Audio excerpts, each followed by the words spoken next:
You just don't get it. You just don't have it. So don't you take it out on me. You just don't get it. I know you want it. So don't you play it.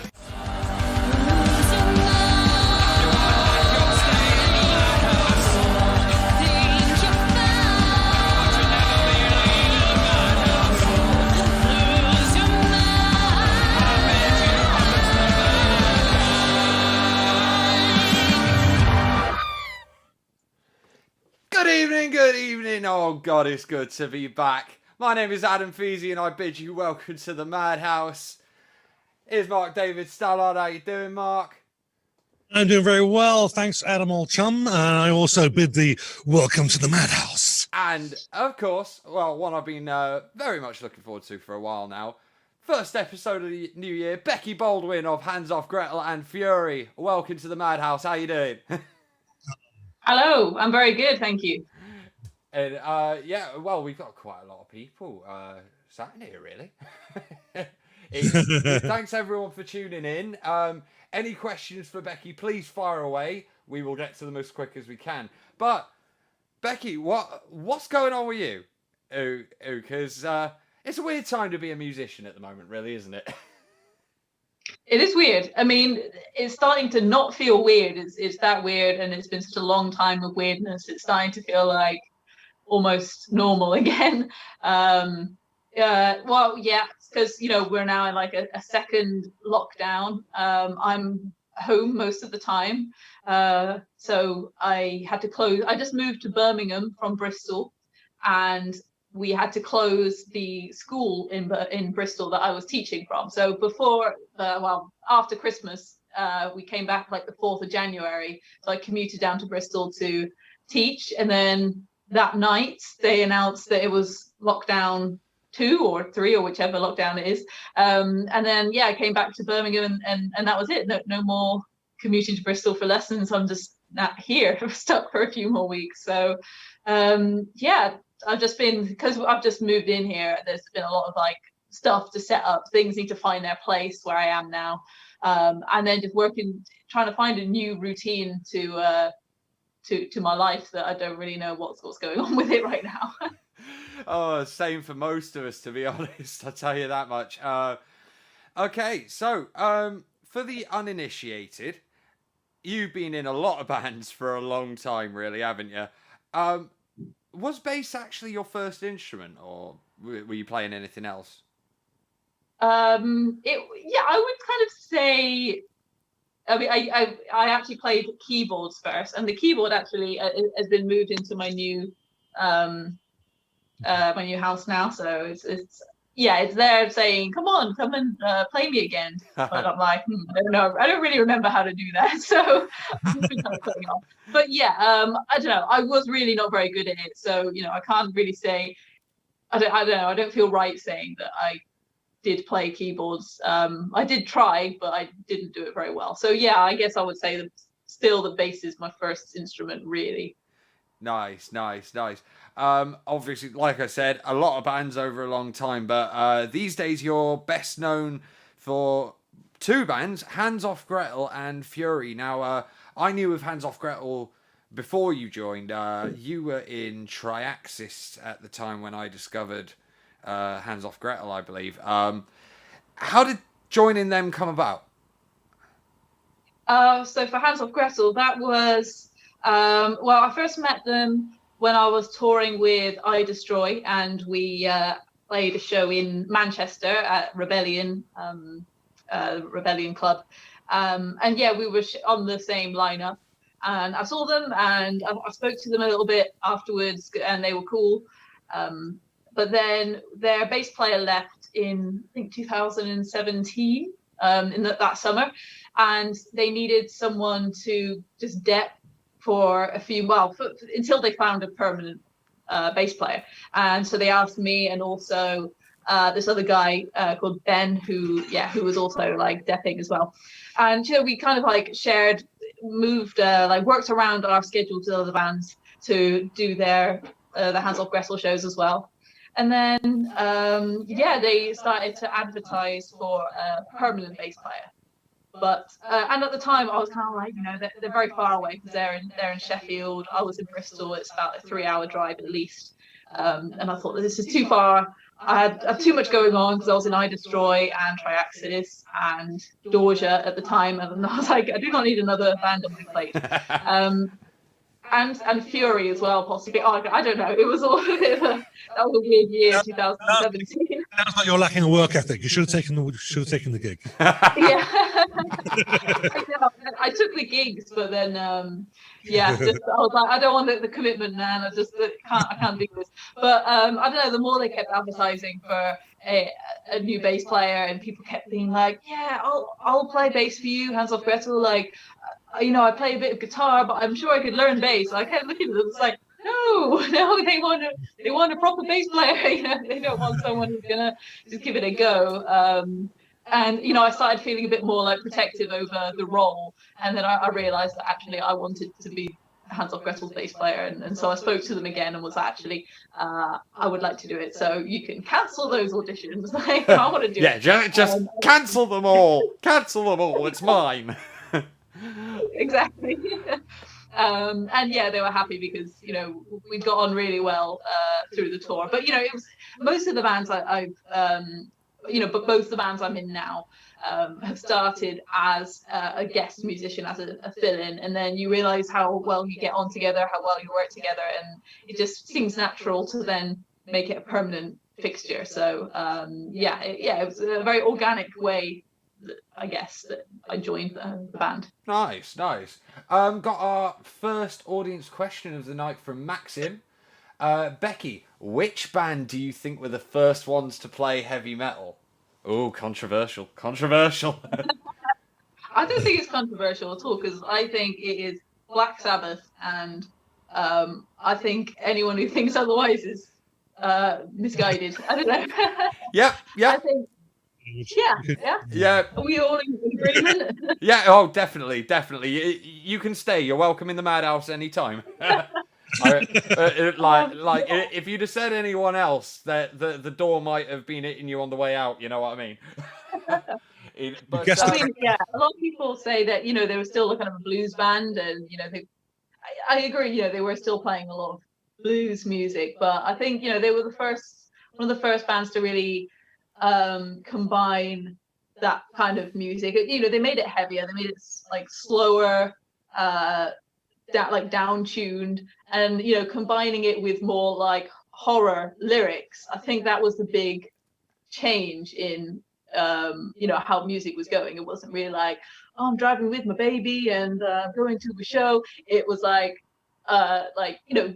pagan stuff, like dark figures, and I think that's kind of what changed things from party rock, blues, that kind of stuff, to what heavy metal became, what it symbolized to people. So yeah, I would say Black Sabbath. I mean, not to say there haven't been things that were very influential, like proto metal before that, but I would say that was the birth of heavy metal. Nice. when Tony Iommi got his finger injury and down tuned his guitar and all that kind of stuff. Well, I remember seeing a documentary where he said he actually wanted to play scary music, and that's when he started using the tritone and all that sort of stuff in his writing. And because obviously I think it was in Middle Ages or something, they thought that using the flattened fifth would immediately summon the devil out of the ground, and composers were getting hung for it. It was crazy. Oh God, the audience are on fire tonight, Becky. Our most prolific commenter has arrived, Shaleem Hussain. Becky, why do you think rock music is no longer at the top of the charts? Is rock music dying? That's a hard question. I told you they're in charge, not me. I think rock music is diversifying, and maybe that's why it's not at the charts. It's and I think metal fans, they're so they like a bit of this, they like a bit of that. Some metalheads don't like that, and the genre is so wide now. It's so polarized Whereas when like I guess at least hard rock and metal was kind of more in the charts, like kind of like Aussie type, like the 80s, and like a bit of hair metal and stuff. It was a bit more. There was less of it. It was more streamlined into the same similar kind of genre, I think. That kind of like hair metal stuff. And now I think people are at the extremes of some like kind of progressive like math metal. Some people like death metal. Some people like I don't know, like very soft music and all sorts. So yeah, I think probably because we're all so separate, it means that we can, which I think it's not a bad thing. I think it's kind of good that there's just so many bands that are able to make a good career and have a following and play reasonably big shows. And I think people like that about it. People don't really like I feel like a lot of metalheads don't like being fans of the biggest band. Like a lot of Metallica fans will feel it's like, I guess I kind of feel it like when people are like, what's your favorite band? And you're like, this Metallica. You're like, I do know other metal bands, so it's not just because like they're the most like obvious metal band in the world. People like to have a bit of diversity and listen to all sorts of different things, and and support the underdogs. People like to support local bands, but they don't get like crazy obsessed with like one arena band. And because and I think it's a good thing. Who wants to like watch every band from the back of an arena with an overpriced pint and stuff? So yeah, I think that's probably why. Yeah. Agreed, most definitely. Not that kind of people, we don't like that. We like our like simple pleasures of nice. A reasonable sized gig, like nice people in attendance, people we know in attendance, and like there's the little communities that you always see in metal scenes in different places, like, and online as well. Nice. James Poulter asks a question. Can I interrupt you for a second there? Sorry, yeah, go on, Mark. I'm just looking at the questions as well, and I'm thinking I'm not going to get a question in because obviously we want to give the audience the priority. But I've got a question I think I really need to ask. On the Wikipedia page for Hands Off Gretel, it says they could become as big as Nirvana, Marilyn Manson, or Miley Cyrus. The question is, do you often get compared with Miley Cyrus? No, I've never. I've not actually seen the Hands Off Gretel Wikipedia page. But no, I don't think we've ever been compared to Miley Cyrus. That's an interesting one. I don't understand why. I don't see the link there. I wonder who wrote that one, to be honest. If any Hands Off Gretel fans in the audience know who actually wrote the Wikipedia, please let us know. James Poulter asks a question I've always wanted to ask you, actually. Who is your favourite bass player? It's a tough call, but I would say again, Geezer Butler, Black Sabbath. So yeah, I think he's my favorite. Occasionally played a Rickenbacker. That's a cool point. I really love his style. It's very like improvised, and very flowing. It's Tony Iommi would tend to like lay down those like really cool heavy riffs, and then Geezer would be kind of playing them, but also kind of playing all these other things as well. I think that's quite a cool thing about bands that only have one guitarist, is that then the guitarist is forced to like, you have to play the riff, dude, like, come on, just play the riff. And then the bass player has more room to do something more interesting. And I think that's something that I really like about Geezer, that the kind of the flowing way that he plays, the notes he chooses, and and I like those older albums. Like you can always hear him very clearly.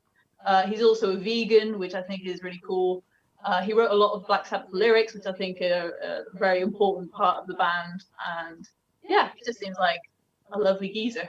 Very very close second is Cliff Burton, for obvious reasons. Well, yeah, all right, fair enough. Actually, another one I wouldn't have thought of. Cheers, Maxim. Which do you like playing more, your Rickenbacker or your Fender? Definitely the Rickenbacker. I prefer a 4-string for one, but also now I'm so used to playing a Rickenbacker. It's everything else just doesn't feel quite right. Nice. Favorite show or festival that you've ever played? And I'm sorry to put you on the spot there because I know you're probably trying to track back through many years of doing it, but It's really hard.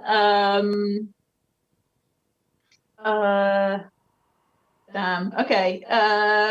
Possibly one of Hands Off Gretel's like album launch shows. I think the one in Barnsley, that was really cool because we did a album launch in London, and that kind of blasted off all the cobwebs and made us feel a bit more confident. And then when we did it in Barnsley afterwards, and it was like for the band, not for me, but for Lauren, it was where she grew up, and so she got to like come back and like show all the people from her hometown that she grew up with, like, okay, this is what I'm doing now. And the response was amazing. And yeah, it was just a great gig. It was a great venue.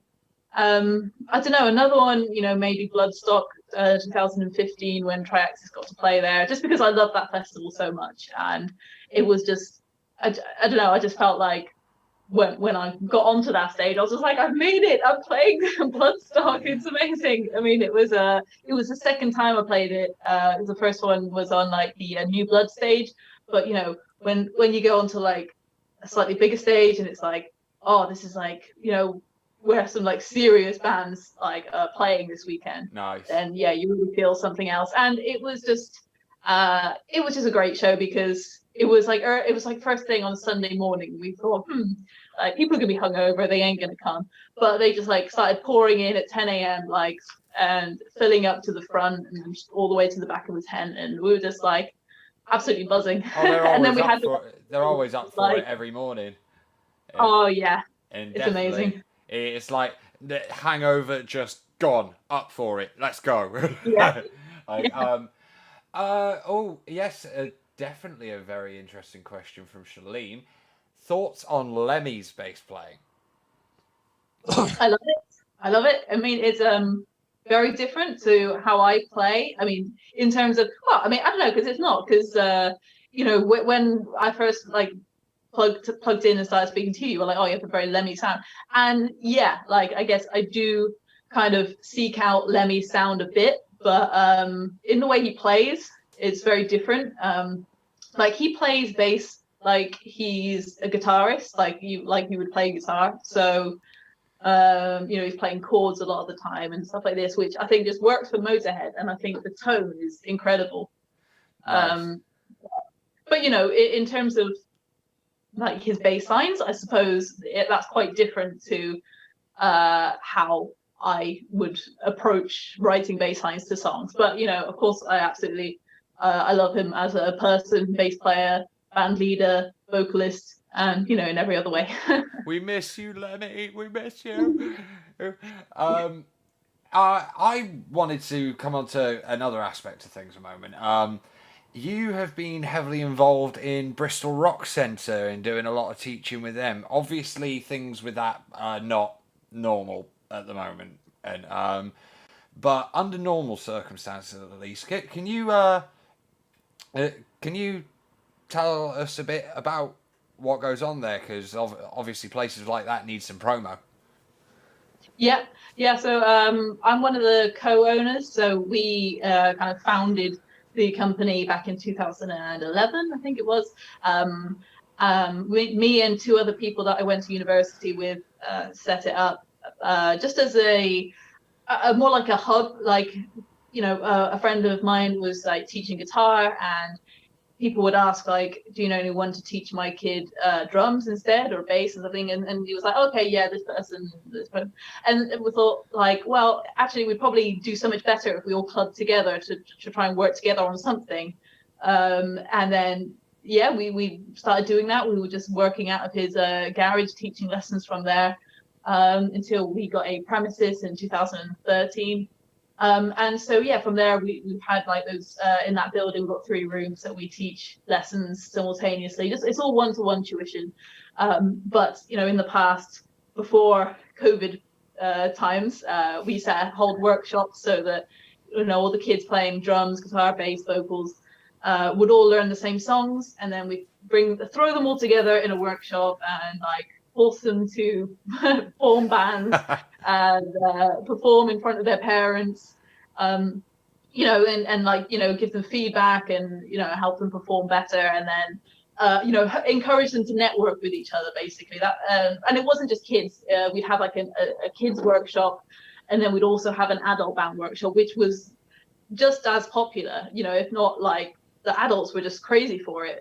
They just loved having that opportunity to be able to play together, meet like-minded people, and being in a space where like nobody's judging anyone for like if they're a beginner and, you know, they're just learning a few things. Sorry, yeah. one second. I believe we have an extra guest host. Hey, Frost. Hi. Hello, buddy. Hello. Actually, just been reminded. He'd probably have me head if I didn't ask this, but Muttley asks, sausage sandwich or bacon butty? Okay. Vegan options are okay too. Yeah, okay, I'll have a vegan option.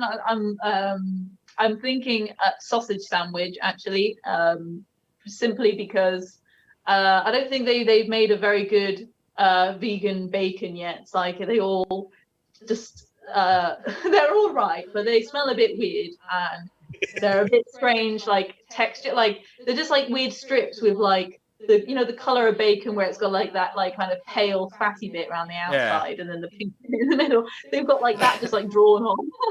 Well, you should chat to Julia Calvo. You should chat to Julia Calvo from Cyteria.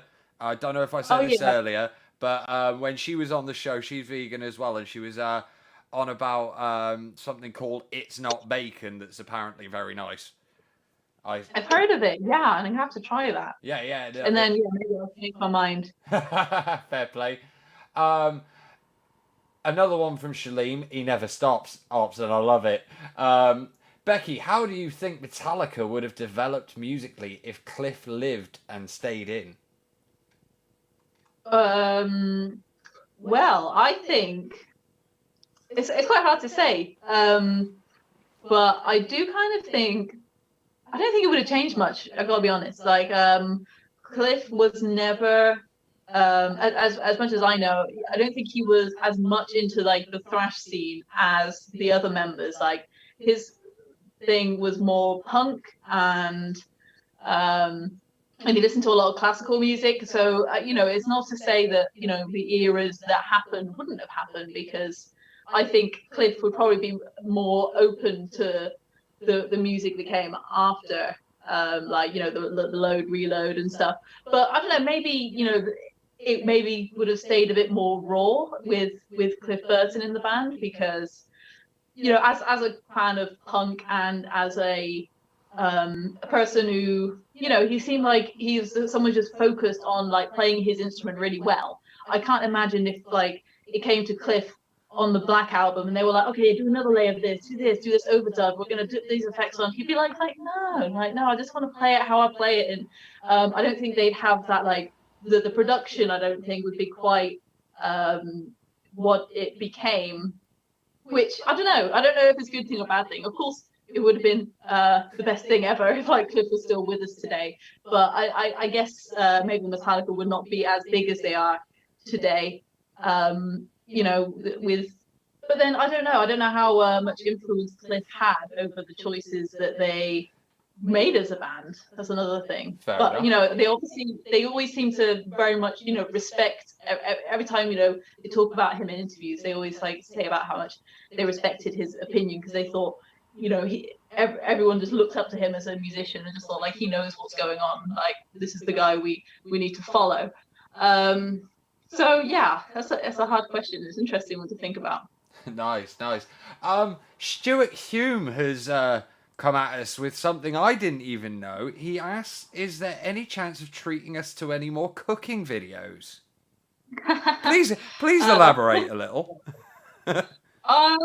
Well, yeah. So some website, they've been getting people to like metal musicians to make cooking videos, and I think the guy is like a vegetarian or vegan as well, so he's been asking some vegans as well, and kind of framing it as a, you know, if after the lockdown when you're touring again, sometimes venues don't know what to cook vegan, so what would you want to eat if you were on tour and someone was cooking a meal for you? So yeah, so I made I don't even have a name for it, it's just a load of vegetables in a pan basically. But actually, yeah, I did film another cooking video. I just haven't edited it together yet, but I filmed it months ago. I just need to put it together. So yes, I will do that. It is a one of my favorite things to make. So yeah, Nice. look forward to that. Nice. God, the audience are really. Oh, Stuart's actually just put a link in the comments to that. Yeah, if I can say, there's a question that you missed. Obviously, there's so much in there, but it's actually it was in line with the question that I've got lined up. It was Schlieb had asked, what music? I'm paraphrasing because it's actually gone by. But it's what genres would that you would really enjoy, that you love, would surprise, that you think might surprise the audience? I really love musical theatre. Like I watched Hamilton that came out last year, and I've just been listening to the Hamilton soundtrack so much in the last year. It's been a bit embarrassing. My Spotify Wrapped was like, yeah, this is what you've listened to all year. And I'm like, I don't remember listening to it that much, but I guess because it's so many tracks in the album, you only like listen to it like 3 times, and it's like, that's most of the stuff. But yeah, I think that's probably the surprising thing. But you know, I think there's a lot of great like rock operas out there, like Jesus Christ Superstar and Tommy, stuff like that. That's the first things that you kind of got me into it. But I love all the Andrew Lloyd Webber stuff, Les Mis, and yeah, before I got like well into doing you know, being in bands, my main aim used to be to like be a theatre, like a pit player. So when you see a live theatre, yeah, be kind of in the orchestra. So I was like learning a lot of sight reading to try and prepare for that. But it's quite a hard scene to get into, and actually it's a bit more fun to play heavy metal. So Definitely. Well, actually, that kind of leads me to another question. Actually, was you're obviously a trained musician, schooling and all that, and there are so many people like me and Adam who just kind of picked it up and learn it. Do you find communicating with the people that taught themselves as difficult, or are you able to easily adjust to that? I think you know, it's slightly different, but usually, you know, if you have played with people before, you just have your own way of communicating, and you know, even if it's like people who have never learned that you know, official way of the language that you use, it's quite easy to translate over. Yeah, because I guess most of the people I played in bands with haven't, like, you know, taken it to higher education and stuff, but yeah, it's never been a problem. Like, I've never thought like, you know, if only this person had gone and studied music, this would make it so much easier, because you know, people learn all different ways now, and you know, most from each other and online and stuff. So either is fine. One question I've got to ask, or I'm probably going to be in trouble when I come off stream. My girlfriend Kenna actually just put this. She's in the next room, but watching the stream still. Favorite song on the Hamilton soundtrack? Oh, have I stumped you? Oh, yeah.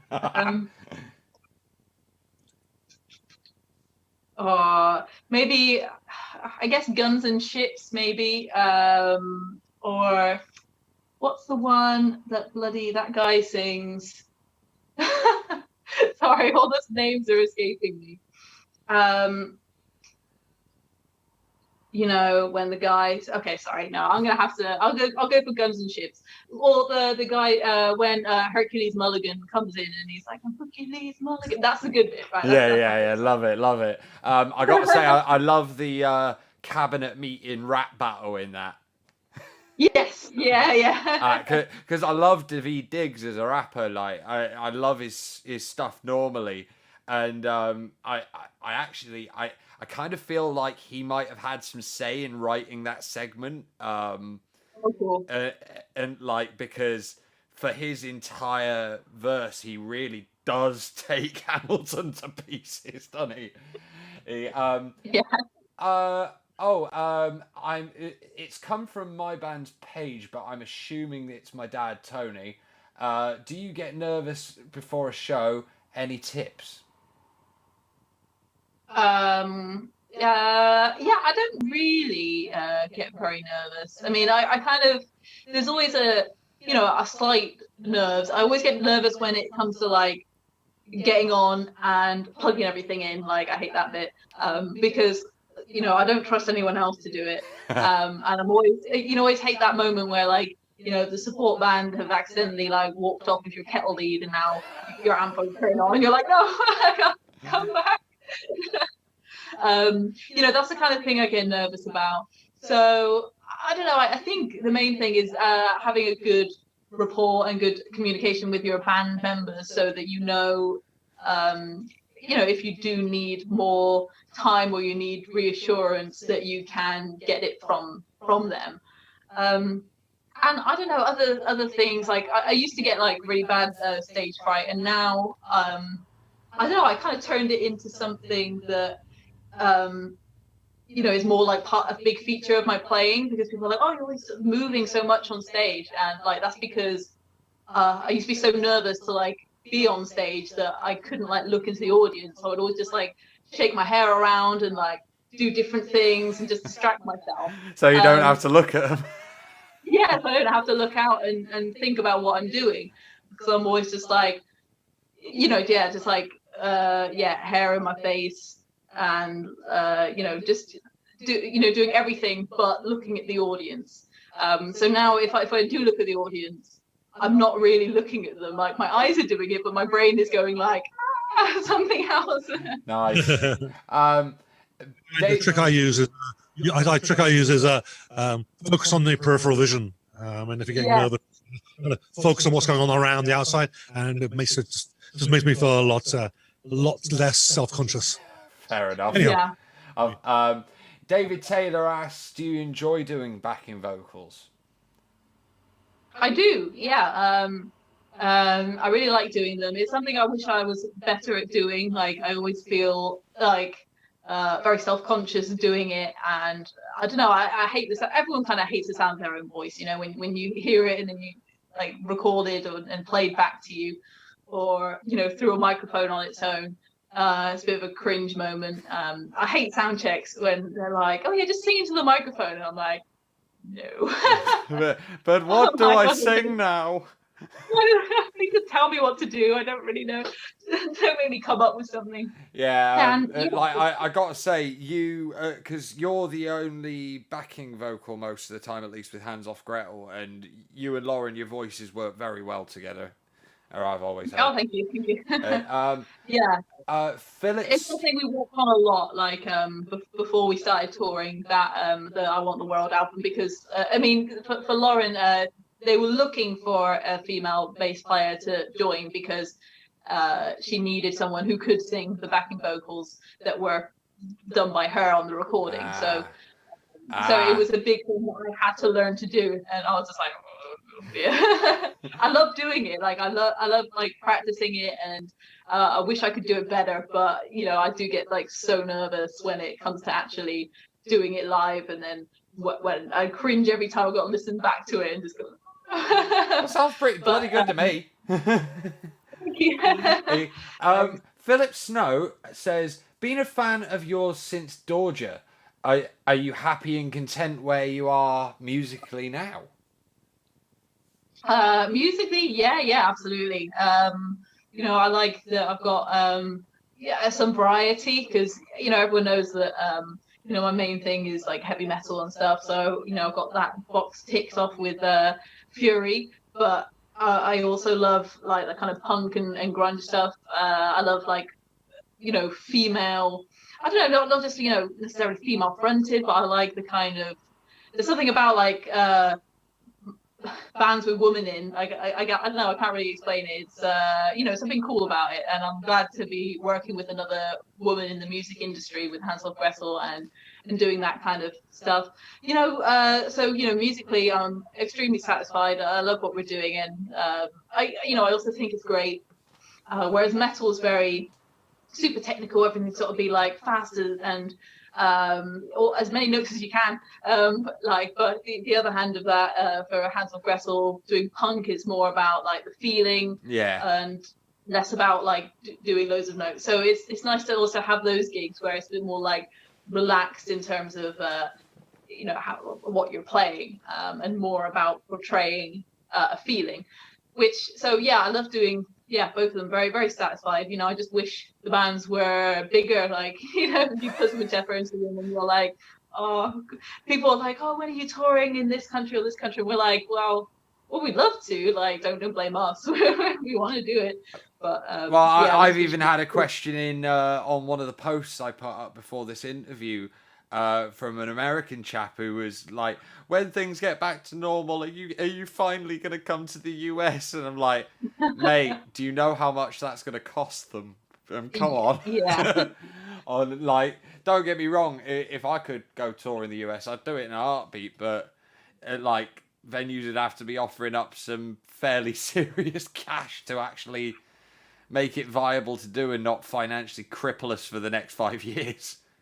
Yeah. It's the visas, the getting the gear over there, or I suppose hiring stuff there, and just the logistics and like geographically, like where do you start? And it's so big, and like I guess the fan base, even though you might have quite a lot of like USA fans, it's spread off such a large space. Like, which towns do you hit up? And it's so much to lose if it doesn't become hugely successful. So I really hope that can happen. I actually know a fella who his band did a 50 states in 50 days tour. He was my old tutor at music college, and he took the next like 3 weeks off of work, okay, just to recover from this thing. But he made one exception, and he came in 2 days later just to talk about the tour, mainly so we could see how just hanging he was. And oh my god, the guy looked like death warmed up, mate. Honestly, I had never seen him look like such crap in my life. I believe he actually did one date in Canada as well, Mark. So it was 51 shows in 51 days. Like, yeah, that's insane. Yeah, no. I mean, how did your voice recover from that? I mean, surely it needed some time off between. Yeah. Have you ever found that you've got you guys like tire yourselves out so much mid tour that you've had to, like, I don't know, push one back or something and go and do a makeup show somewhere? Well, actually, we when was it? I think it's 2019. In Germany, maybe 2018. Anyway, it doesn't matter. With Hansel Gretel, Lauren lost her voice after we played Frankfurt, and then we had Stuttgart the next day, and then she couldn't speak all day, and we were like looking up all these like remedies to try and like help her get it back. She was like eating raw ginger, just like chewing on this big like fruit and like crazy stuff. And then we get to the show, and she's still not recovered. And it was just the worst gig ever, because like we didn't know what to do, and the promoter was really like, well, you have to play because I booked you, like, yeah, you have to do. And we're like, well, we can't do it without a singer. And so I think Lauren was still at the hotel for a while, because if she came before the support band played and everything, people would be talking to her, and it would just be making everything worse. So we tried to just kind of explain to everyone what's going on. The support band did a longer set. So some girl from the audience was like, I know all the songs. And it's like, what? You want to sing them? She's like, yeah. And I was like, oh, shall we do that? And so we did this set that was a bit of a mashup. like I sang like a couple. This girl came up and sang a bunch of songs, and she was loving it. Like, you know, 'cause she was like a big fan, and you know, she had her own band that like covered Hands Off Gretel songs, and What? so she got to be Lauren for a night, like getting the crowd to sing stuff. And then yeah, Lauren like came up for like the last few songs and just kind of squawked out what she could for the last few songs. But you know, because I don't know, like the range of what Lauren has to do is like huge. Like, you know, from very like, you know, high belting notes to like screams and, you know, everything in between, you know, stuff that's quite hard to do when you're losing your voice. If like your vocal folds just aren't closing, you can't do most of it, to be honest. But actually she was managing to do a lot of like the lower stuff that she could do, and then like the screams were the audience basically. Love it. But you know, it was a cringy gig. Like it was just like the most like stressful before gig time. But afterwards, like everyone was like really loving it because it was just a unique. It wasn't a good gig, but it was a special show because we didn't have a singer. That rabble in the audience have got to be good for something, though, right? You know? Oh, like they've come all that way. They might as well help you out. Yeah. But no. Speaking of singers, Julian out of Fury, I swear to God, the man sounds like Bruce Dickinson picked up a guitar and learned to play like an absolute demon. Oh, that voice, Yeah. just that voice. Yeah. Obviously, the grand prize released while we were still, I believe, in lockdown 1. Am I right? Yeah, it was the start of April, so it was it was like fresh into lockdown. Yeah, like how's that been doing commercially with everything that's been going on? It's, you know, it's been good considering there's been like, you know, limited like promotion, because you know, usually we'd be touring it and we'd be able to get together a lot to you know, do things online to do it, but you know, we had to rely completely on online stuff that we couldn't even do together for most of it. So the good thing is that we reached a lot more people internationally. We you know, got to speak to fans that we normally wouldn't have spoken to or reached at all, because you know, if we were touring, we wouldn't have had time to do so much online. But you know, it is a real shame. It does feel like we haven't really released it yet because we haven't played it live. Well, we have, but to no audience. It just kind of it feels strange until like those CDs are displayed on a merch table and people are picking them up and buying it. It just doesn't really feel like the album's out. Oh, true. You've actually kind of led me on to the other thing I wanted to cover with you. I saw a fantastic live stream from you guys in Fury from, was it Casparks Studios? Cat's Arcs. Cat's Arcs. Birmingham, yeah. Arcs, right. Obviously, there are people who they don't know the scene like we do, and where everything's been forced to be online. People just seem to think that bands could just rock up one day and knock a live stream out.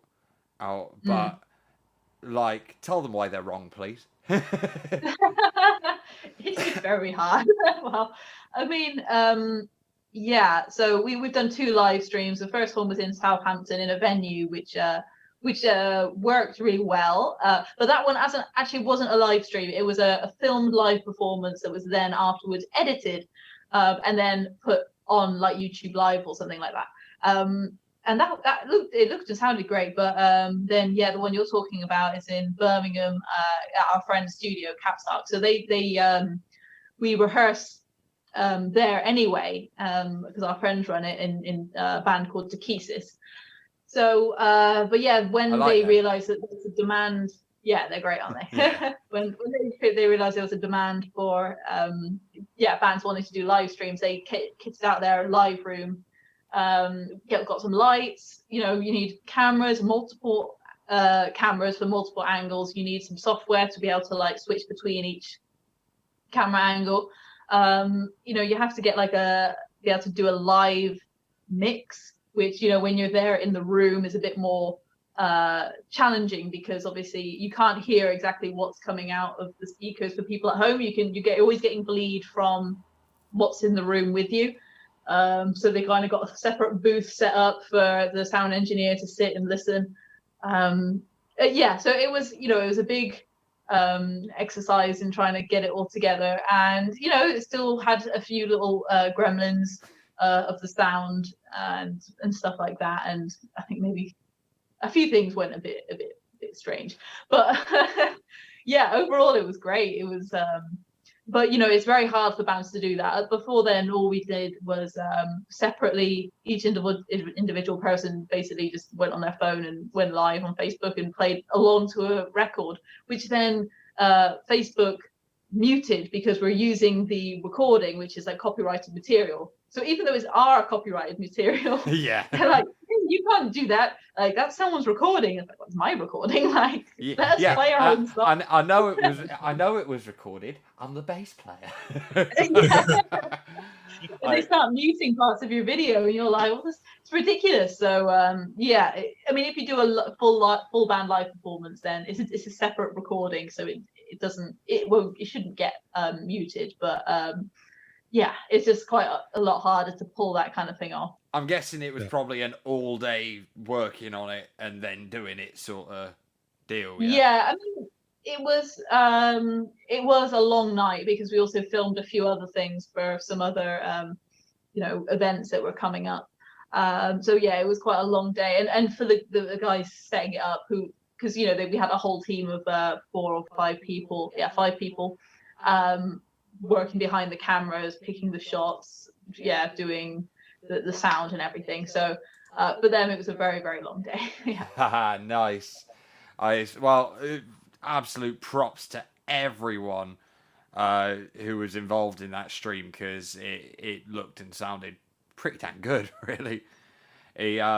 Mark, I think you've learned a lot tonight over in old Canada. Indeed. Actually, while I've got everyone's attention, I just wanted to point out that if you wanted to find out more about Becky, we've got some links in the description, and go check those out. And if you're on Facebook, look up. If you're on YouTube, look down, and you'll get all the. Go check out the music and share. Of course, share. Yeah, please share it out. Right, everybody, thank you for watching the first episode of Welcome to the Madhouse of 2021. We've got Mike Gray, ex-Skin and Jagged Edge guitarist, next week. That one is a pre-recorded interview, just full disclosure. And we should be releasing dates of more guests soon. Becky, it has been an absolute pleasure. Thank you very much. I've wanted you on here since the whole thing started, really. And yeah, thank you, and thank you again. And you've been absolutely awesome. And yes, David Taylor mentions check Becky out on Patreon as well, because musicians do like money. We do like to feed ourselves, of course, exposure pays the bills, doesn't it, Becky? Oh yeah. You know what? People die of exposure. All right, everybody, thank you very much, and we will see you next week. Until then, I release you from the man.